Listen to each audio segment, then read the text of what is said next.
बिस्मिल्लाहिर्रहमानिर्रहीम। अस्सलाम वालेकुम नाज़रीन, आप देख रहे हैं programme bottom line with Chaudhry Akmal.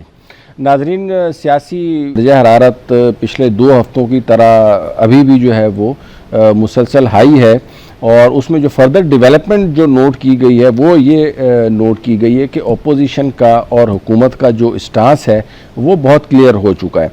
अच्छा, जो जो हुकूमत है उसका ये कहना है कि वोट जो है वो पार्टी की अमानत है। अगर उस हवाले से उसके यूज़ की बात आए तो पार्टी के सरबराह की जो हिदायत होंगी उसके ऊपर अमल दरामद करना होगा। दूसरी तरफ अपोजिशन जो है वो ये जो है वो फिनोमिना लेके आई है कि जी ज़मीर जाग गया है, और चूँकि ज़मीर जाग गया है तो फिर जागे हुए ज़मीर के साथ जो है वो किसी को भी वोट दिया जा सकता है। तो अब इस हवाले से आप ये देखें कि उसमें काफ़ी सारे डिफरेंस ऑफ ओपिनियन और बात इस हद तक पहुँच चुकी है कि सुप्रीम कोर्ट से जो है वो इस हवाले से गाइडेंस लेने के लिए राब्ता किया जा रहा है। हुकूमत का ये कहना है कि वो तहरीक अदम एतमाद को जो है वो नाकाम कर देंगे, जबकि अपोजिशन का ये ख्याल है कि तहरीक अदम एतमाद कामयाब हो जाएगी। लेकिन यहाँ जो सवाल पैदा होता है वो ये है कि जी वोट पार्टी की अमानत है, ये ज़मीर जागा है। तो जो ये कहते हैं, जैसे हुकूमत का ये मुद्दा है कि जी वोट जो है वो पार्टी की अमानत है, तो अब पार्टी की अमानत तो आप देखें जो MNAs या जो भी रुकन असम्बली मुंतखब हो के आता है तो उसमें 3 किस्म के मेंबर्स होते हैं। एक तो अपने वोट बैंक की बेसिस के ऊपर जो आते हैं, जिन्हें हम उर्फ़ आम में आज़ाद उम्मीदवार कहते हैं। उसके बाद जो है वो कुछ उम्मीदवार ऐसे होते हैं जो पार्टी के वोट बैंक के ऊपर जीत के आते हैं। जैसे हम देखते हैं कि सिंध में पीपल्स पार्टी के काफ़ी ऐसे हलके हैं जहाँ पे वो किसी को भी खड़ा कर दें वो जीत जाएंगे। इसी तरीके से अगर आप MQM की बात करें तो वो भी किसी ज़माने में ऐसा होता था कि जिसको भी खड़ा कर देते थे तो वो जीत जाती थी, तो वो पार्टी का वोट बैंक होता है। और तीसरे किस्म के मेंबर वो होते हैं जो मिक्स वोट बैंक की बेसिस के ऊपर जो सामने आते हैं, यानी उनका कुछ अपना वोट बैंक होता है और कुछ पार्टी का वोट बैंक होता है, तो वो मिला के वो हो जाते हैं। तो अब ये जो पार्टी की जो अमानत जिसकी बात की जा रही है वो इनमें से कौन सा वाला जो वोट है उसको पार्टी की अमानत समझा जाए। दूसरी तरफ अगर हम बात करते हैं अपोजिशन के हवाले से कि जी ज़मीर जाग गया, तो अब ये ज़मीर जागने की पहले तो हम टाइमिंग को देखें कि ज़मीर जागा किस वक्त है, जब सिर्फ 1 साल रह गया। और फिर ये ज़मीर जागा तो ये चीज़ वो अपने ऊपर भी अप्लाई करके देखें कि अगर उनके अपने मेंबर्स का या उनके अपने जो अरकान है उनका ज़मीर जाग गया, जैसे कि जो कल का इजलास था उसके बारे में कहा जा रहा है कि उसमें 10 से 12 अरकान नहीं थे, तो क्या उनका भी ज़मीर जाग गया और उनके हवाले से क्या कार्रवाई होगी। तो ये सारी कुछ इस किस्म की मिक्स प्लेट बन चुकी है कि एक तरफ सुप्रीम कोर्ट में भी प्रोसीडिंग्स चल रही हैं, दूसरी तरफ जो है वो असम्बली में भी कार्रवाई जो है वो शुरू हुई है। पहला इजलास तो खैर फादर के बाद मुलतवी हो गया, लेकिन अब अगले इजलास को इतवार वाले दिन जो है वो देखते हैं कि क्या इसके ऊपर जो है वो फर्दर प्रोसीडिंग्स होती हैं। लेकिन बादियुन नज़र में नज़र यही आ रहा है कि जो हामी अराकीन हैं हुकूमत के और जो मुनहरिफ अराकीन हैं उनके वोट्स को रिजेक्ट कर दिया जाएगा। लेकिन यहाँ एक बड़ी इम्पॉर्टेंट बात है, ये इस वक्त जो पार्टी पोजीशन है वो आपके सामने है। इस वक्त जो इत्तेहादी जो जमातें हैं उनका जो पोजीशन है वो बड़ी स्ट्रॉन्ग हो चुकी है और बड़ी बारगेनिंग पोजीशन में वो आ चुकी है। इस सूरत में होगा ये कि फ़र्ज़ करें बिलफ़र्ज़ अगर जितने भी ये मुनहरिफ अराकीन हैं इनके वोट को काउंट नहीं किया जाता तो भी अपोजिशन के पास अगर इत्तेहादी जमातें जो हैं वो मिल जाती हैं, फॉर एग्ज़ाम्पल MQM है, उनके पास 7 वोट हैं, BAP के पास 5 वोट हैं और PMLQ के पास 5 वोट हैं। तो अगर ये तीनों पार्टीज़ भी अपोजिशन के साथ मिल जाती हैं तो इवन अगर ये मुनहरिफ अराकीन जो है उनके वोट को ना भी काउंट किया जाए तो भी तहरीक अदम एतमाद जो है वो कामयाब हो सकती है। इस सिलसिले में जो है बाकायदा प्रोग्राम का आगाज़ करते हैं। ज्वाइन किया है डॉक्टर नफीसा शाह साहिबा ने, पीपल्स पार्टी की MNA हैं और उनसे हम जानने की कोशिश करेंगे कि मौजूदा जो पॉलिटिकल हालात हैं और तहरीक अदम एतमाद के हवाले से उनके क्या ख्यालात हैं। Welcome to the show doctor साहिबा। जी बहुत शुक्रिया जी। अच्छा मैडम, ये बताएं इत्तेहादियों में जो है वो MQM के साथ जो है आपके मुज़ाकरात किस हद तक कामयाब हो चुके हैं और कौन कौन से इत्तेहादी आपके साथ हैं? देखिए, आप ये पूछें कि हुकूमत के साथ कौन है इस वक्त। जो सिचुएशन है जी बज़ाहिर जो परसेप्शन है और जो आपके ही मीडिया के थ्रू और मेंबर्स जो है या इत्तेहादी भी हैं, कोई इनमें से एक अच्छा लफ्ज नहीं कह रहा हुकूमत वक्त के लिए, खान साहब की पॉलिसियों के लिए या मौजूदा हालात के हुए। तो इस वक्त आज भी अगर हम पार्लियामेंट में देखें तो ऑपोजिशन के फुल अटेंडेंस थी, एक दो लोगों के सिवा जिनके जेन्युइन रीजन थे, और बाकी अगर आप हुकूमत को देखें तो 80-85 लोग इनके पूरे थे। तो इससे जितने लोग थे दैट मीन्स बाकी सब इनसे नाराज हैं। वरना ये ऐसा मौका है कि अगर इनको इसको अदम इत्तेमाद को फेल करना था तो आज की इनकी अटेंडेंस होती, एक इंप्रेशन पड़ जाता कि देखिए इतने नंबर्स हैं इनके पास। लेकिन दे नो कि इनकी स्ट्रेंथ नहीं है, और वो आपने देख लिया। तो वो इत्तेहादी भी आज मौजूद नहीं थे, मासुवा इक्का दुक्का। अगर 5 मेंबर एक पार्टी के जमात के हैं तो उसमें से एक की रिप्रेजेंटेशन थी। तो ना लेकिन तो मैडम ये आवाजें तो ये आई है कि 10 से 12 मेंबर शॉर्ट थे आपके। किसके? मतलब जो मुख्तलिफ अभी इस वक्त हमने जो सुना है वो ये है कि 10 से 12 मेंबर्स जो है ना वो ऑपोजिशन के जो है वो कम थे। ये मतलब 3 मेंबर्स कम थे। जी जी 3 मेंबर्स कम थे। अच्छा। और उनमें से एक चित्राली साहब हैं जो जमात इस्लामी, वो हमारी मीटिंग में नहीं थे, लेकिन ऑपोजिशन बेंचेस पर वो आए थे। और एक मेंबर उनका एक सीरियस केस चल रहा है, वो इसलिए नहीं थे। और एक और मेंबर है, 3 लोग जो हैं, जो मुझे पता है कि 3 लोग नहीं थे। आउट ऑफ 162, 159 की अटेंडेंस थी, which is an excellent attendance. अच्छा, अब मैडम आपके कहने का मकसद इस वक्त जो है वो अपेरेंटली ये लग रहा है कि अगर जो है वो दीगर ये जो मुनरिफ अराकीन है उनके वोट को काउंट ना भी किया जाए तो भी जो है आपके पास नंबर्स पूरे हैं। जी आपने जो वॉइसेस सुनी है टीवी पर, जी जी मीडिया पर, तो ये सब लोग जो हैं जो आज नहीं थे, गायब थे, तो इनके कईयों के ऑपोजिशन के साथ राब्ते हैं। उन्होंने ओपनली डिक्लेयर किया है कि वो वोट जो है वो अपनी ज़मीर के मुताबिक देंगे, और वो के जो वजीर आजम है उनका एतमाद खो बैठे हैं, जिनमें एक आपका जो डेली की बुनियाद पर ये रीस्टेट कर रहे हैं वो आपके राजा रियाज साहब हैं, नूर आलम साहब हैं, कई और हैं, अब मैं नाम क्या लूँ उनके। अच्छा मैडम, ये जो वजीर आजम साहब जो है ना उनके पास भी एक कोई तुरप का पता जो है वो अभी भी अवेलेबल है और उसकी बड़ी जो है ना वो चर्चा है। तो ज़्यादातर लोग जो है ना वो इसको इस तरह तरीके से इंटरप्रेट कर रहे हैं कि वो जो है ना वो अंपायर को ही आउट कर देंगे। तो आपको लगता है कि ऐसा पॉसिबल है? देखिए, ये इनका तुर्क का पत्ता जो हमारे लिए एक मुसीबत बनी है वो ये है कि उन्होंने माजी में एक टाइम पर वर्ल्ड बैंक जीता था, वर्ल्ड कप जीता था, और वो हमारे लिए मुसीबत बन गई है। वही वर्ल्ड कप जो है वो अब अपने दिमाग में, वो आज भी क्रिकेट खेल रहे हैं, वो आज भी अपने दिमाग में कप्तान है, वो आज भी अपने दिमाग में एक ट्रॉफी लिए खड़े हुए हैं, और बस ये उस टाइम से वो निकले ही नहीं है। अच्छा। वो इस मुल्क के लिए मुसीबत बन गई है कि इन्होंने कोई वर्ल्ड कप जो है वो 1992 में जीता। अच्छा मैडम, एक मैं माहौल आपको बताता हूँ। एक सिनेरियो ये होता है कि जी तहरीक अदम एतमाद कामयाब हो जाती है और शहबाज शरीफ साहब जो है वो वज़ीर आज़म बन जाते हैं, तो उसके बाद मुझे ये बताएं कि क्या पॉसिबिलिटी है कि महंगाई कम हो जाएगी, रोज़गार मिल जाएगा? एक साल के अंदर अंदर अपोजिशन के पास ऐसी कौन सी पॉलिसी है जिसकी बेसिस के ऊपर जो है ना वो अपोजिशन जो है वो इस वक्त खान साहब को जो है वो हटाना चाह रही हैं? देखिए, इस वक्त मसला ये है कि खान साहब ने 3.5 साल में जो इनकी तर्ज हुक्मरानी थी, जो कानून साजी थी, इन्होंने इतनी डिस्टॉर्शंस पैदा कर दी हैं मुख्तलिफ कवानीन में कि इस मुल्क को एक कोर्स करेक्शन की ज़रूरत है, और वो उसके लिए तमाम अपोजिशन सर जोड़कर बैठेगी और फिर ये कोर्स करेक्शन होगी। और ये कोर्स करेक्शन आने वाले जो इलेक्शंस हैं उसके लिए ये ज़रूरी है, क्योंकि हम नहीं चाहते कि एक बार फिर एक और मुतनाज़ा इलेक्शन हो और फिर सारे लोग रोए और पीटे और कहें कि धांधली हुई है। अच्छा, तो मतलब बुनियादी तौर पे ये अगले इलेक्शन की तैयारी के सिलसिले में, ताकि अगले जो इलेक्शन हैं वो साफ और शफाफ हों, इसलिए जो वो अपोजिशन ने जो है वो इस चीज़ का फैसला किया कि तहरीक अदम एतमाद लाई जाए। जी बिल्कुल, क्योंकि इन्होंने जो इलेक्शन लॉज को तबाह बर्बाद कर दिया है।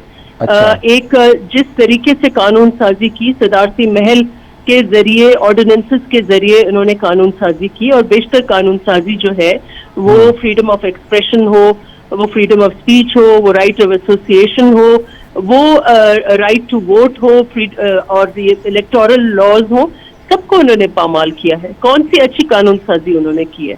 तो काफी इसको ठीक करने की जरूरत है, और इसलिए जरूरी है कि हम एक ऐसा सेटअप हो जिसमें इन्होंने जो तबाह बर्बाद किया है मुल्क को, उसको ठीक है। और उसमें ऑफ कोर्स मईशत के हवाले से भी कोर्स करेक्शन की जरूरत है। तो मईशत में मैडम क्या होगा, यही मैं पूछ रहा हूँ ना कि प्रायोरिटी, क्योंकि जो हमजा शहबाज हैं और मरियम नवाज साहिबा हैं, वो जो लॉन्ग मार्च अब कर रहे हैं वो तो महंगाई के खिलाफ कर रहे हैं। आपका लॉन्ग मार्च भी महंगाई के खिलाफ था, तो इस प्रायोरिटी में महंगाई कहाँ खड़ी है मैडम? देखिए, अब ये बहुत लंबा डिबेट है कि मईशत को इन्होंने कैसे मिसमैनेज किया है। ठीक है, सबसे पहले तो इनकी इनडिसिशन जो है उसने तबाह किया है, और कोई भी इनको कोई विजन नहीं थी। ये इतने अनाड़ी थे कि इन्होंने ऐसा ऐलान कर दिया कि जी हम 50 लाख घर देंगे और 1 करोड़ नौकरी देंगे। वो कहाँ गया प्रॉमिस? वो मईशत का इनका विजन कहाँ गया? और उसके बरक्स आपने रुपए को ऐसी उसको डीवैल्यू कराई है कि उसकी बैनुल अक़वामी दुनिया में कोई वैल्यू ही नहीं रही है। और इसकी वजह से आपकी रुपए की डीवैल्यूएशन के लिए महंगाई इतनी हो गई है कि हद नहीं, कि तेल की कीमतें अगर एक रुख है बैनुल अक़वामी दुनिया में, तो हमारा दूसरी रुख इसलिए होता है कि आपकी रुपये इतना डीवैल्यू है, और भी डीवैल्यू हो रहा है। फिर उन्होंने कहा कर्जा जात जो है हम नहीं लेंगे। कर्जा जात इन्होंने कितने, एक पूरा जो है ढेर जमा किया हुआ है कर्जा जात का। IMF के लिए कहा हम नहीं जाएंगे, जब आए तो IMF एक दिन कहा हम जाएंगे, दूसरे दिन कहा हम नहीं जाएंगे। और जिस किस्म की इन्होंने निगोशिएशंस की, इन्होंने फिर ताखीर की। एक बार कहा हम जाएंगे, फिर निगोशिएशंस की, कोविड आया, फिर कहा हम नहीं जाएंगे। तो इस किस्म की जो क्या कहते हैं, स्कैटर्ड किस्म की इनकी पॉलिसी थी, जिसमें डिसाइसिवनेस नहीं थी, जिसमें कोई डायरेक्शन नहीं था, जिसमें कोई विजन नहीं था, उसकी वजह से हमारी अपनी जो रुपए की कदर है उसमें इतनी कमी आई। कर्जा जात आपने बढ़ा दिए हैं, और इसलिए आप इस वक्त मईशत में कोई सिक्योरिटी नहीं है, न स्टेबिलिटी है। फिर आपने उल्टी सीधी एमनेस्टी स्कीम्स दे दी। अच्छा, इसमें मैंने मैडम अपने पैनलिस्ट के दूसरे लोगों से भी सवाल किया था कि इसमें जो है ना वो खान साहब ने ये जो न्यूट्रल रहने की जो पॉलिसी रखी है, इंटरनेशनल में खारजा पॉलिसी की बात कर रहा हूँ, और जो अमेरिका से जो है ना वो बिल्कुल, जो पहले हम अमेरिका के साथ रहते थे, तो कई लोगों का ये कहना है कि ये बेसिकली उसके काउंटर के तौर पे ये एक इंटरनेशनल साजिश की गई है PTI की गवर्नमेंट के खिलाफ। तो इस बारे में आपका क्या कहना है? देखिए, खान साहब एक तरफ कहते हैं कि न्यूट्रल जानवर होता है, तो ये अब बताएं कि इन्होंने फॉरेन पॉलिसी का कौन सा जानवर जो है वो इस वक्त इनके जहन में है कि फॉरेन पॉलिसी को क्या जानवर बनाया, हमें ये बताएं। इन्होंने, हकीकत ये है, कोई भी ऐसा शख्स जो सियासत में उसको हो कि कोई बड़ी चीज बननी है, फल्ले खान बनना है, जो खान साहब को था, और वो अगर पार्लियामान को नजरअंदाज करे, पार्लियामान को बाईपास करे, किसी को बात करने के लिए वो तैयार ना हो, तो फिर वो हुक्मरानी नहीं कर सकता। इस मुल्क की फॉरेन पॉलिसी से जब पाकिस्तान के अवाम को आप निकाल देंगे, तो वो क्या फॉरेन पॉलिसी है? ये किस किस्म की न्यूट्रल फॉरेन पॉलिसी है? ये कैसा जानवर है कि आपका पहले साल में तो आप चीन को आउट करते हैं, सीपेक को आप रोक देते हैं, फिर आप दूसरे साल में सऊदी अरेबिया के कहने पर आप अपनी कश्मीर पॉलिसी को नजरअंदाज करते हैं, फिर आप तीसरे साल में आपको ख्याल आया ओहो मुझे तो जानवर बनना है न्यूट्रल, तो इसलिए फिर आप रूस चले जाते हैं, फिर आप चीन चले जाते हैं ओलंपिक्स में, फिर आप अमेरिका की डेमोक्रेसी समिट में नहीं हिस्सा लेके। तो ये कैसी न्यूट्रलिटी? अच्छा, डॉक्टर साहब, फिर पीपल्स पार्टी का इस हवाले से क्या स्टांस है? खारजा पॉलिसी के हवाले से पीपल्स पार्टी क्या मतलब अपना वो रखेगी फ्यूचर में, रशिया या चाइना ब्लॉक की तरफ, या ये USA और यूरोपीय यूनियन की तरफ? देखिए, हमारा खारजा पॉलिसी और दाखिला पॉलिसी ये इंट्रिंसिकली जुड़े हुए हैं। मुल्क की मफाद में जिससे भी हाथ मिलाना हो उससे हाथ मिलाया जाए, लेकिन आपको ये जरूरी नहीं है कि आप ब्लैक एंड व्हाइट में कह दें कि जी absolutely not and absolutely yes. जब आप चीजें, फॉरेन पॉलिसीज अबाउट डिप्लोमेसी, आपको एक चीज, आपको अपने मुल्क के इंटरेस्ट में आपको जो फैसले करने हैं वो आप करेंगे, और ये हमने किया। माजी में हमारी चीन के साथ बहुत अच्छा रिलेशनशिप रहा, रूस के साथ एक अच्छा आगाज हुआ, अमेरिका के साथ हमने कोशिश की कि कोई सिविलियन एड पैकेज जो है वो उसकी कोई शुरुआत हो, पीपल टू पीपल एफर्ट हो डेवलपमेंट के एंगल से, तो कई सारे एक मल्टी प्रॉन्ग अप्रोच थी। और लेकिन ये नहीं थी कि आप अपने एक पॉपुलिज्म की वजह से ऐसे उल्टे सीधे बयान दें कि किसी को समझ में ही नहीं आए कि आपकी सिम्त क्या है। बहुत बहुत शुक्रिया डॉक्टर नफीसा शाह साहिबा। नाजरीन, एक ब्रेक लेते हैं और ब्रेक के बाद जो है वो दोबारा मिलते हैं। Welcome back after the break. अब प्रोग्राम में ज्वाइन किया है अहमद हुसैन डैर साहब ने। इनके भी मुतालबात जो हैं वो इमरान खान साहब से, और PTI के MNA हैं, उनसे मुतालबात मुख्तलिफ सामने आते रहे हैं, और उनसे हम ये जानने की कोशिश करेंगे कि उनको क्या इख्तिलाफात हैं और क्या हालात और वाक़यात हैं जिसकी वजह से उन्होंने मुनहरिफ होने का फैसला किया। Welcome to the show mayor साहब। जी थैंक यू जी। अच्छा डार साहब, ये तो बताएं, ये खान साहब से जो है ना वो आपको क्या इख्तिलाफात हैं? मेरे इख्तिलाफात आज के नहीं हैं, तकरीबन 2 साल पहले के हैं। जब 2 साल पहले, सबसे पहले मैंने इस्तीफा दिया था साउथ पंजाब के इशू पे, साउथ पंजाब सेक्रेटेरिएट के इशू पे। उसके कुछ अरसे बाद फिर प्रॉब्लम हुआ कि करप्शन मुल्तान में इतनी ज्यादा बढ़ गई, बल्कि पूरे पाकिस्तान में। उसके ऊपर मैंने आवाज उठाई थी मिनिस्टर्स के खिलाफ, जिसके ऊपर मुझे शो कॉज दिया गया पार्टी से। और उसके बाद मैंने वो सारी चीजें जो बताई थी वो साबित की, और पार्टी ने मुझे उसमें क्लियर किया, और जिनके ऊपर मैंने इल्जाम लगाए थे उनको उन्होंने बुलाया मीटिंग्स और उसके लिए, लेकिन कोई भी ना आया। तो तब से मेरे 3 महीने पहले भी कुछ मुतालबात थे मेरे, जिसके ऊपर आज तक इन्होंने अमल नहीं किया। तो मुझे मैसेज ये मिला था कि प्राइम मिनिस्टर साहब मेरे मुतालबात हल करने को तैयार हैं और हल कर रहे हैं। लेकिन अभी मैंने सुना है इसके ऊपर दोबारा जो अभी आज जलसा कर रहे थे उस पर फिर उन्होंने इल्जाम लगाया है हमारे ऊपर पैसों के। तो मैं समझता हूं कि मैं तो समझता था कि पहले सिर्फ बात होती थी कि बात करके मुकर जाना, अब फिर वही उन्होंने किया है कि मुझे उन्होंने मैसेज भेजा है कि हम आपके सारे मसाइल जो आपने कहा था वो हल कर रहे हैं। और मैं बड़ा खुश था कि मेरा स्टैंड था मसाइल का हल करवाना, गरीब के प्रॉब्लम्स को सॉल्व करवाना, और मेरी पॉलिटिक्स सिर्फ गरीब के लिए है। लेकिन अभी मुझे जो उनके हालात नजर आ रहे हैं कि ये क्या मसाइल हल करेंगे, कि अभी उन्होंने जलसे में फिर इल्जाम लगाया है हमारे ऊपर पैसों का। तो मैं तो ये सोच रहा हूं कि मैं कोई हद तक इज्जत का दावा करूं इसके लिए। अच्छा डार साहब, क्या आपका नाम लेके भी जो है वो खान साहब ने जो है वो रिश्वत वगैरह का इल्जाम लगाया है? सर, जो आप फोटो देख रहे हैं मीडिया पे जो लगाए हुए हैं, हालांकि मैं ना सिंध हाउस में गया हूं, ना मैंने मतलब कि ये कहा है कि मैंने पार्टी छोड़ी है, ना मैंने कहा है मैं कोई डाइवर्ट कर रहा हूं। मैं तो I am in the party, और from last 2 years I am fighting and struggling for the poor. उनके राइट्स के लिए मैं जंग लड़ रहा हूं। और मेरे मसाइल आप बताऊं मैं आपको, जो तो आप हैरान हो जाएंगे कि बिल्कुल गरीब से रिलेटेड, महंगाई के बारे में, या कोई बर्न सेंटर है, कोई पुलिस के मसले हैं, जहां इस तरह के सेक्रेटेरिएट के मसले हैं। तो मैंने सारी तफसील पहले इंटरव्यूज में दी है। जो मेरे मसाइल हैं उसके लिए मुझे इन्होंने अभी ग्रीन सिग्नल दिया कि आपके मसाइल हम सारे हल कर रहे हैं।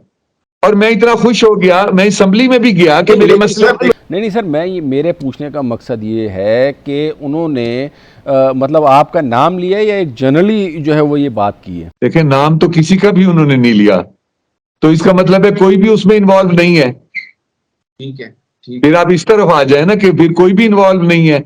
मैंने तो उन्हें बताया है मैंने अभी कोई 1 महीना पहले 40 करोड़ की जमीन 1122 सेंटर को वक्फ की है।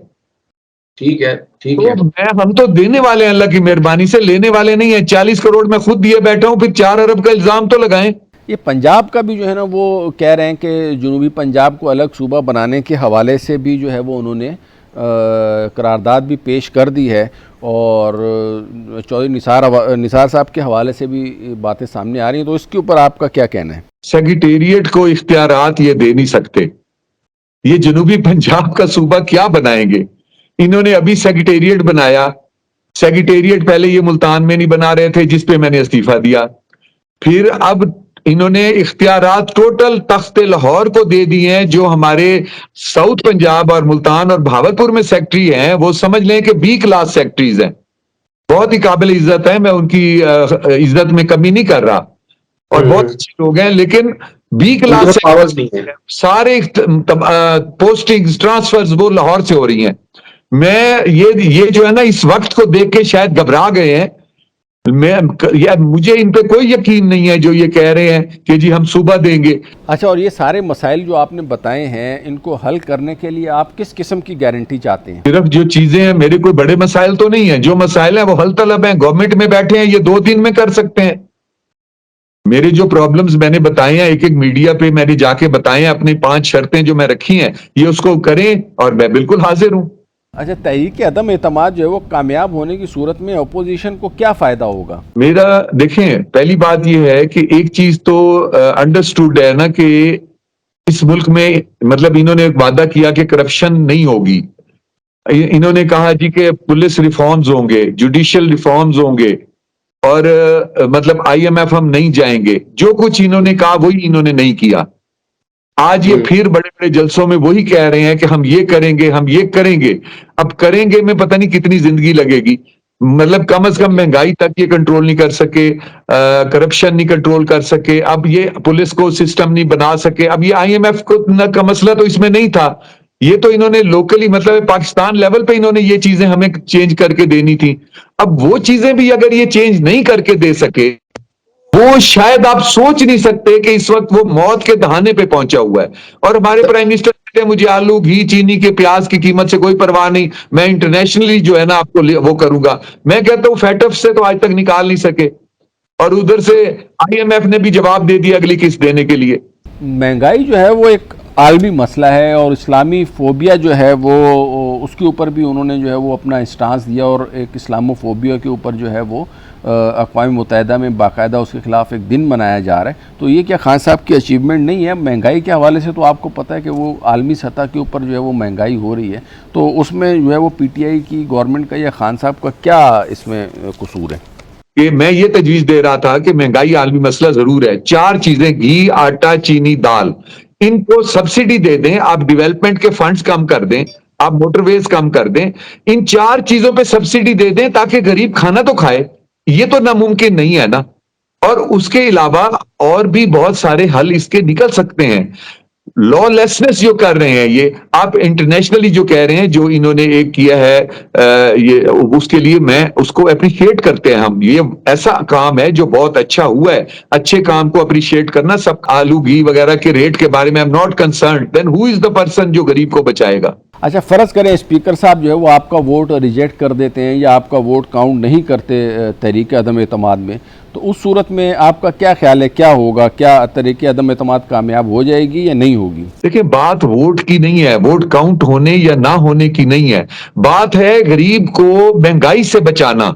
बात यह है कि जो इनसे कंट्रोल नहीं हो रहा सिस्टम, उस सिस्टम को कंट्रोल करना बहुत जरूरी है। रोज बरोज जो हम गिरते जा रहे हैं उसको संभालना बड़ा जरूरी है। करप्शन रोज बरोज बढ़ती जा रही है। मैंने खुद केसेस दिए हैं प्राइम मिनिस्टर को, मैंने कहा ये केसेस हैं और इसमें ये जुल्म हुआ पड़ा है, लेकिन उसका कोई सजा ही नहीं देता। यहां पे सजा का सिस्टम ही खत्म हो गया है। हर बंदे को, जो भी करप्ट है, जो भी है, उस बंदे को कोई सजा जब आप नहीं देंगे, कोई सिस्टम नहीं होगा, कोई एडमिनिस्ट्रेशन नहीं होगी, कोई कंट्रोल नहीं होगा, तो रोज बरोज आप नीचे जाएंगे। तो मैं ये कह रहा हूं कि एक जैसे ना तजर्बेकार सूरत हाल है वो इस वक्त चल रही है। अच्छा, किसी मिनिस्टर का आपके साथ राब्ता हुआ है इस हवाले से कि आपके जो तहफ़्फ़ुज़ात हैं वो दूर किए जाएंगे? जी, मेरे साथ राब्ता हुआ है, मैंने पहले ये बताया है। मैंने उन्हें कहा है कि मेरे ये मसाइल हल करें। उन्होंने आज मुझे मैसेज दिया था, जिसकी वजह से मैं असेंबली में भी गया। उन्होंने मुझे मैसेज दिया कि आपके मसले आज हल हो गए। तो उन्होंने कहा जी प्राइम मिनिस्टर को मिलें। मैंने कहा मैं उस वक्त तक प्राइम मिनिस्टर को नहीं मिलूंगा जब तक मेरे मसाइल हल नहीं हो जाएंगे। लेकिन उन्होंने जब ये मुझे खुशखबरी सुनाई कि आपके मसले हल हो गए, तो I was so happy, I went into the assembly. लेकिन उसके थोड़ी देर बाद मैं मीडिया पे सुन रहा हूं प्राइम मिनिस्टर साहब फिर हमें 20 करोड़ के करप्शन का इल्जाम लगा रहे हैं।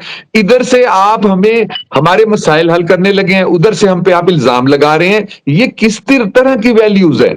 और ऑपोजिशन में से किसने आपके साथ राब्ता किया है? राब्ता नहीं हुआ मेरा, गवर्नमेंट का किसी दोस्त के जरिए राब्ता हुआ था। ऑपोजिशन से मुझे कोई राब्ता नहीं है मेरा। अच्छा, फ्यूचर में आपका क्या इरादा है? आप PTI में ही रहेंगे या किसी और पार्टी को ज्वाइन करने का प्लान है? देखें, फ्यूचर तो हमने इमरान खान के साथ ही देखा था, जब हमने कहा था कि ये हमें इन सारे मसाइल से हल दिलवाएगा और हमारे सारे प्रॉब्लम सॉल्व करेगा और गरीब के मसले हल करेगा। लेकिन ये जब तकरीर करते हैं तो ऐसे सहर तारी कर देते हैं, लेकिन अमल करने में कुछ भी नहीं है। अब तो यकीन करें दिल सियासत करने को भी नहीं चाहता। जो हालात पैदा हो गए हैं, जिस तरह के इल्जाम लग रहे हैं, जिस तरह पे हमारे बच्चों के ऊपर बातें हो रही हैं, हमारे घरों पे हमले हो रहे हैं, यकीन करें खानदानी लोगों का तो अब दिल ही नहीं करता सियासत करने को कि बंदा क्या सियासत करे। फिर भी मैंने ये सोचा है कि अपने हल्के में जाके लोगों से मशवरा करूंगा, फिर डिसाइड करूंगा। और सर, ये मौजूदा सियासी सूरत हाल जो है वो अंपायर के न्यूट्रल होने की वजह से जो पैदा हुई है, उस पर आप क्या क्या कहते हैं? सर, खान साहब जो चाहें या वो जो चाहें, उसके ऊपर मैं कमेंट करना नहीं चाहता। मैं कमेंट इस पे करना चाहता हूं कि इस वक्त फ्री हैंड तो दे दिया गया है ना। जब फ्री हैंड हर पार्टी को दे दिया गया है तो उसको वो मैनेज करें बैठ के। खान साहब के पास सबसे ज्यादा तरीका है कि मैनेज कर सकते हैं, मैनेज करें, उसे करके दिखाएं, एबिलिटी दिखाएं। अब तो वो जिनके ऊपर इल्जाम लगाते थे वो पीछे हट गए हैं। अगर वो पीछे हटने के बाद ये नहीं संभाल सकते तो फिर ये उनके बगैर चल ही नहीं सकते। देखे ना, अब तो किसी को कोई राब्ते नहीं हो रहे, हर कोई कह रहा है जो मर्जी करें। तो उसमें उन हालात में अगर ये नहीं चल सकते तो फिर ये इसका मतलब है नाअहल हैं। और वही हैं जो मुल्क, जिनकी वजह से मुल्क बचा हुआ है, जिन्होंने मुल्क बचा के रखा हुआ है, जिनकी वजह से हमारी सर्वाइवल है, और जो हमारे लिए कुर्बानियां देते हैं, फिर हम वही ठीक है ना। मतलब इनमें एबिलिटी नहीं है कि अपने सर पे ये चल सके। बहुत बहुत शुक्रिया अहमद हुसैन डैर साहब आपके कीमती वक्त का, थैंक यू वेरी मच। नाजरीन, ज्वाइन किया है चौधरी फैजुल्ला साहब ने, MNA है पाकिस्तान तहरीक इंसाफ के, और इनसे हम बात करेंगे मौजूदा जो सियासी बहरान है उसके हवाले से इनका क्या नुक्ते नज़र है। Welcome to the show Chaudhary साहब। थैंक यू वेरी मच, बहुत शुक्रिया भाई, बहुत मेहरबानी प्रोग्राम। अच्छा सर, ये बताएं सर, इस वक्त आप जो है वो कौन से लश्कर में हैं, मुनर्रफीन वाले में या खान साहब के साथ जो खड़े हैं उनके साथ हैं? अल्हम्दुलिल्लाह ज़मीर वालों के साथ, हक के साथ और सच के साथ खड़े हैं, इमरान खान के साथ खड़े हैं। अच्छा, इमरान खान साहब के साथ खड़े। अच्छा ये बताएं सर, ये तहरीक अदम एतमाद के हवाले से आपका क्या ख्याल है कि अपोजिशन जो है वो नंबर गेम्स पूरे कर पाएगी या नहीं कर पाएगी? देखिए, ये आखिरी बॉल तक ये लड़ाई है, जंग चलेगी इंशाल्लाह। और ये हक व बातिल का मार्का है, ये कोई आम लड़ाई नहीं है। इसमें स्टेटस को की जितनी भी ताकतें हैं वो सारी एक तरफ इकट्ठी हो चुकी हैं और उनके सामने सीना सुपर है हमारे कायद वज़ीर आज़म पाकिस्तान इमरान खान। और इंशाअल्लाह ताला हमारा ये यकीन है कि फतह जो है वो पाकिस्तान तहरीक इंसाफ की होगी। अच्छा सर, क्या हिकमत अमली जो है वो इस वक्त आपको जो लग रही है वो यही है कि जितने भी ये जो वोट नहीं देना चाह रहे उसमें, तो आपका क्या ख्याल है इनका वोट जो है वो काउंट ना भी हो, इसके बावजूद भी अगर ओपोजिशन पार्टियां जो हैं वो ये जो तीन जो पार्टियां PMLQ है और MQM है और BAP, इन तीन पार्टी के मेंबरान को भी अगर अपने साथ मिला लेती हैं तो भी उनके नंबर्स पूरे हो जाते हैं, तो ऐसी सूरत में क्या हिकमत अमली होगी? मैं आपको बड़ा जो है ना जी अच्छा जवाब देने चाह रहा हूँ जी। जो आज इमरान खान के साथ खड़ा होगा उसकी सियासत भी जिंदा रहेगी और वो भी पाकिस्तान की तारीख में जिंदा रहेगा। और जो आज इमरान खान का साथ छोड़ेगा वो कोई उसकी सियासत भी दफन हो जाएगी और वो खुद भी तारीख के कागजों में दफन हो जाएगा। ठीक है सर। अच्छा ये बताएं सर, ये जो मुनरिफ अरकान है उनके साथ आपका कोई राब्ता वगैरह है या आपने उनको खान साहब का कोई पैगाम वगैरह पहुँचाया है? जी बिल्कुल, उनसे मुख्तलिफ हमारे जो लीडरान हैं उनकी मुख्तलिफ लोगों से बातचीत हो रही है।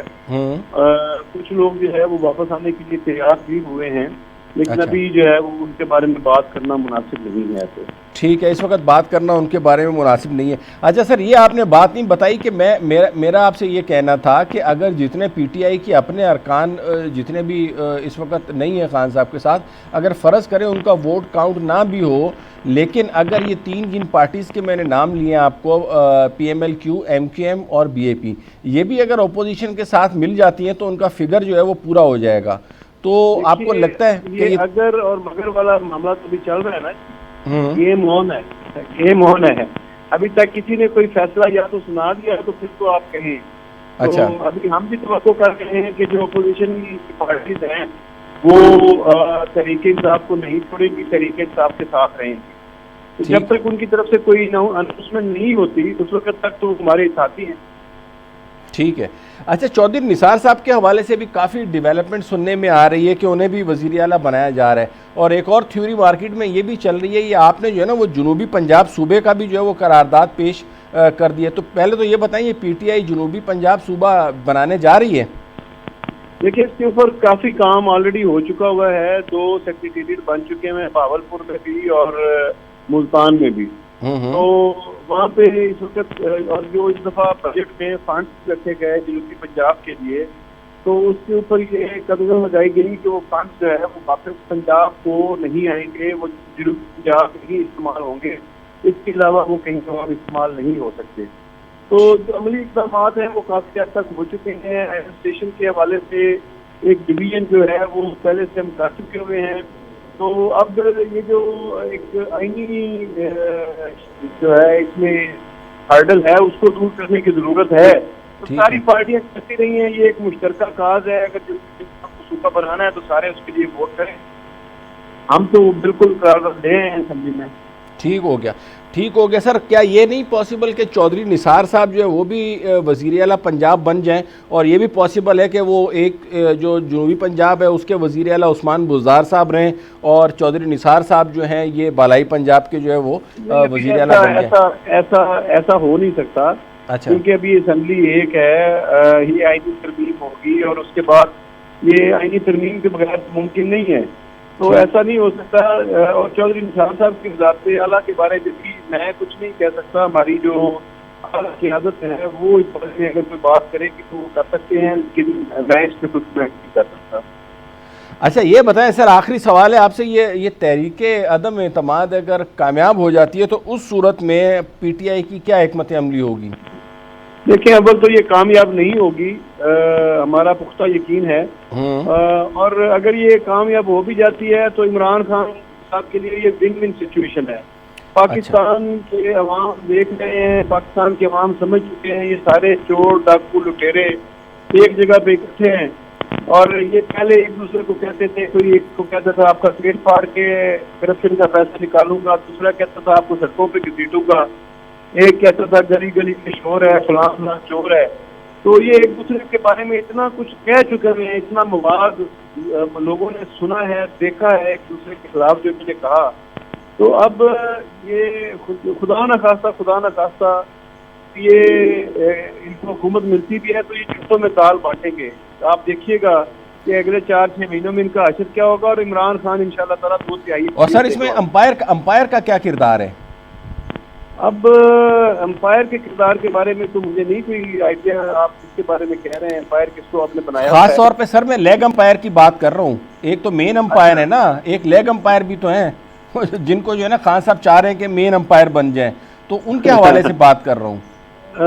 देखिए, मुझे ये तो अब मेरे नॉलेज में तो ऐसी कोई ना कोई अंपायर है, ना लेग अंपायर है, ना मेन अंपायर है। हम तो सियासी जद्दोजहद करने वाले कारकुन हैं, हमें तो सीधी सीधी सियासत का पता है। जो लीडर ने हमें दर्ज दिया है हम उसके मुताबिक काम करने वाले बनते हैं।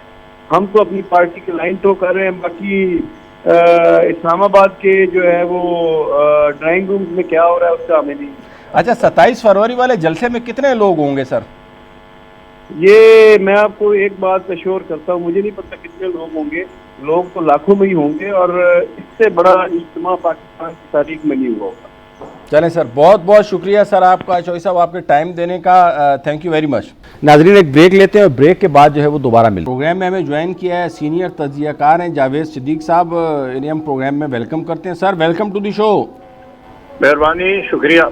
सर, ये बताएं सर, ये आपके एनालिसिस जो है ना वो क्या कहते हैं इस वक्त जो है वो जो असम्बली में जो गेम चल रही है, तो ये तहरीक अदम एतमाद के हवाले से क्या आपका तज्जिया है? मेरा ख्याल है जी कि बज़ाहिर अपोजिशन की पोजीशन जो है वो स्ट्रॉन्ग है, लेकिन अभी कई मरहले आने हैं। मिसाल के तौर पर पीटीआई जो है हुकूमत, उसके पास बहुत से इंसेंटिव्स हैं, तरगीबात हैं जो वो अपने मुर्रफीन को देकर उनको साथ मिला सकते हैं। इसके अलावा जो अभी इत्तेहादी हैं MQM और खास तौर पर क्यू लीग और GDA और बाप बलूचिस्तान अवामी पार्टी, उन्होंने अपने कार्ड फुली शो नहीं किए कि वो अपोजिशन के साथ हैं या गवर्नमेंट के साथ, क्योंकि उनका अपोजिशन का ये क्लेम है कि वो सब हमारे साथ हैं। लेकिन मैं समझता हूँ कि ये जो हुकूमत के इत्तेहादी हैं, इन्होंने भी अपने दरवाजे खुले रखे हुए हैं और ऑप्शंस खुले रखे हैं कि जिस तरफ पलड़ा भारी होगा वो उस तरफ जाएंगे। मसला आज शाम जो है MQM के कुछ 3 सीनियर लोग जो हैं वो प्राइम मिनिस्टर से भी मिले और उनकी सरकारी गाड़ी में वो आए और इस तरह की ये चीज़ें अभी चल रही हैं। तो मेरा ख्याल है कि असल बात जो पता चलेगी वो लगता है अप्रैल के पहले वीक में या शायद 3 या 4 अप्रैल को जब ये वोटिंग होगी अदम एतमाद के सिलसिले में, तो तब पता चलेगा कि हकीकी सूरत हाल क्या है। आज भी मिसाल के तौर पे जो अपोजिशन की मीटिंग की, जॉइंट अपोजिशन की, उसमें उनके जो दावे हैं उसके मुताबिक लोग नहीं थे। 10 से 12 लोग उनके अपने फिर उनके भी काम थे। तो ये कहना कि क्या होगा 100% ये मुश्किल है अभी कहना। जी ठीक है, ये तो आपने अच्छा मतलब वो इशारा दिया, लेकिन बहरहाल हालात जो है ना वो इस वक्त अपोजिशन की तरफ जो है वो ज़्यादा झुकाव नज़र आता है इत्तेहादी पार्टियों का भी। अच्छा, ये स्पीकर का जो रोल है, ये जो ख़ास तौर पे जो नाराज़ अराकीन है इनके हवाले से आपको क्या लगता है, स्पीकर जो है वो क्या मतलब उनका रोल, मतलब उनका वोट एक्सेप्ट करेंगे या रिजेक्ट करेंगे, या उनको क्या उस वोट को क्या कर सकते हैं उसको? मेरा ख्याल है कि इससे पहले जब ये वोटिंग होगी, सुप्रीम कोर्ट का जो रेफरेंस इन्होंने प्रेसिडेंशियल रेफरेंस दायर किया हुआ है उसका नतीजा सामने आ जाएगा। सुप्रीम कोर्ट डायरेक्शन दे देगी। पसंद ये बात तकरीबन तय है कि सब जजेस ये कहते हैं कि वोट देने के बाद उनके ऊपर डिफेक्शन क्लास जो है 63A वो लागू होगी। वोट देने से पहले अगर आप उन्हें कह दें कि आप वोट नहीं दे सकते, कि आपका वोट काउंट नहीं होगा क्योंकि आप पार्टी से, लेकिन डिफेक्शन के ऊपर तो किसी को भी जो है ना एतराज नहीं है। वोट देने के बाद जो है वो डिफेक्शन अप्लाई होगी, इस पे किसी को एतराज नहीं है। और इस बात पे भी किसी को एतराज नहीं है कि वोट का हक जो है वो हर एक मेंबर को है। अब हर एक मेंबर वोट तो दे देगा, लेकिन उस वोट को एक्सेप्ट या रिजेक्ट करना ये स्पीकर की ज्यूरिसडिक्शन है। स्पीकर अगर कोई भी रूलिंग दे देता है तो वो किसी कोर्ट में चैलेंज नहीं हो सकती। देखिए ये इस पे भी 2 राह हैं माहिरीन की। एक तो ये है कि स्पीकर जो है वो सिर्फ ये चीज जो है ये इलेक्शन कमीशन को भेजेगा कि उसकी राय में ये जो लोग हैं ये डिफेक्ट कर चुके हैं और इन पर ये लागू होती है क्लास, और वो अल्टीमेट डिसीजन उनकी डी-सीट करने का या उनको डिस्क्वालीफाई करने का it lies with the election commission of Pakistan. तो स्पीकर जो है वो इस वक्त जो स्पीकर का रवैया है या जो उन्होंने पॉलिसी अख्तियार कर रखी है वो तो प्रो गवर्नमेंट है, वो तो वाज़ेह तौर पर हुकूमत के साथ हैं, और वो शायद ये कह देंगे कि ये जो लोग हैं ये डिफेक्ट कर चुके हैं और इनको पार्टी से डिस्क्वालीफाई किया जाए इनकी सीटों से। लेकिन अल्टीमेट डिसीजन जो है इलेक्शन कमीशन ऑफ पाकिस्तान करेगा। ठीक है, लेकिन इस सूरत में उनके वोट का क्या होगा? जो वोट वो देंगे वो काउंट होगा, और उस काउंट को जो है वो कोई भी न सुप्रीम कोर्ट कह रही है न कोई और लोग कह रहे हैं, कानूनदान भी नहीं कह रहे कि उनका वोट काउंट ना होना, जैसे चीफ जस्टिस ने कहा या और जजेस ने कहा कि वोट शुमार न करना उनकी तौहीन है अरकान असेंबली। तो वोट तो काउंट होगा। अच्छा, वोट तो काउंट होगा। तो फिर इस सूरत में तो सर बिल्कुल वाज़ेह तौर पे नज़र आ रहा है कि तहरीक अदम एतमाद कामयाब हो जाएगी। अगर तो ये उस दिन जिस दिन के वोटिंग होगी उस दिन के अपोजिशन के नंबर्स पूरे हुए तो देयर इज नो डाउट, इसमें कोई शक नहीं है कि वो कामयाब हो जाएगी। लेकिन गवर्नमेंट जो है वो पूरी कोशिश में है, और अभी 2-3 लोगों ने तो उनसे राब्ता किया है गवर्नमेंट से। अच्छा, कामयाब होने की सूरत में अपोजिशन को क्या फायदा होगा? देखें ना, prime minister will no more be a prime minister of Pakistan, और वो अदम एतमाद के नतीजे में उनको फौरी तौर पर मुस्तफी होना पड़ेगा, नया लीडर ऑफ द हाउस चुनना पड़ेगा। नहीं तो चले वो भी ऑपोजिशन का आ जाएगा, तो उससे ऑपोजिशन क्या महंगाई कम कर लेगी 1 साल के अंदर अंदर या 6 महीने के अंदर अंदर? क्योंकि जाहिर है 2-3 महीने बचेंगे ना, तो उसमें ऑपोजिशन कौन सा तीर ऐसा मार लेगी कि जो है ना वो समझे जो है ना सब कुछ हरा भरा हो जाएगा। मेरा नहीं ख्याल ऐसा वो कर सकेंगे, लेकिन पाकिस्तान की हिस्ट्री जो है बदकिस्मती से ये बता रही है हमें कि जुल्फकार अली भुट्टो को 1977 में अपोजिशन जो थी PNA उन्होंने उतार के बाहर कर दिया और अल्टीमेटली उनको फांसी भी हो गई। इसी तरह बेनज़ीर को नवाज शरीफ के साथ जो अपोजिशन थी उन्होंने उतारा, और इसी तरह बेनज़ीर ने अपोजिशन के साथ मिलके नवाज शरीफ को उतारा। ये 90 की दहाई की बातें हैं, और नफरतें इस हद तक बढ़ा दी जाती हैं कि जी काला चोर आ जाए लेकिन ये प्राइम मिनिस्टर जो सिटिंग है ये चला जाए। ये हमारा रवैया है और ये मनफी रवैया है।